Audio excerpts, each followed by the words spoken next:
Welcome back. We're going to try and do one little quick video here. Recently had someone ask me a question about how I got my Android working with the ST215 engine or the Caldina 3S GTE, and I figure I'd show that info right now. So we're going to start with first just showing you the OBD2 scanner that I have. I'll also post a link in the description down below to the one I bought off Amazon. I don't know specifically which ones work, which ones don't. I've just been lucky on the ones that I've bought, because this is the second one I've had. This one seems a little better. My biggest problem with any of them has been if you leave them in the car and you're not driving the car that frequently, it will drain the battery. So with that said, if you can see it, there's where I have my OBD2 scanner. Normally it's tucked a little bit behind the carpet, but however yours is set up, you can figure it out. With this going, or with this video, let me fix this stuff because I'm trying to do a one take type of thing here. So let's see if I can get a good view for everyone. Maybe. We'll find out. So to be able to talk to the 215 engine, you kind of need Torque Pro so you can add a connection string to it. And how you add that, if I recall correctly, we might take a few detours. You go into settings, I believe it's settings or the vehicle, but let's find out. I believe it's under special settings / options. Nope, it's not. I could have, planned this out a little, but it's not really my thing. OBD2 settings. I'm gonna guess no. Yeah, no, that's not it either.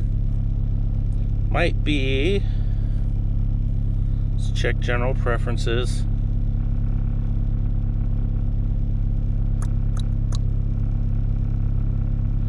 No, I don't think it's here either.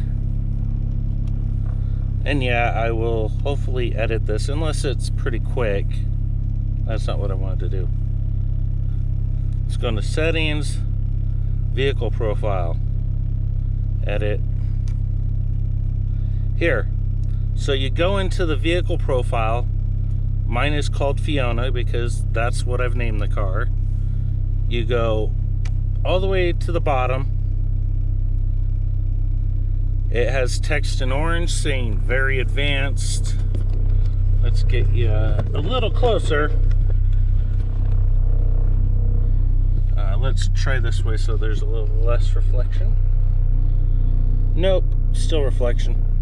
Anyway, here's where you put the string. I will put that at the bottom in the description also. So theoretically, this code, like I found it on a Aussie Toyota forum, but the more places the better for it to be saved. So I'll put that below, but once you put that in and save it with that button over there, you can go back. I have mine set to go to the main screen, or the other one, but here's your main screen. You can see that it shows RPM. So if I go to real-time information, then you can see everything of relevance. You got RPMs, you got the O2 sensor, coolant, yada yada. And the reason why I did this path is I am not sure what all has been done to this dash, because if you see, the alternator just pegs all the way up to the top, and I can tell you that is not accurate, because if you can tell here, volts are at 13 My temperature gauge never really goes beyond that point.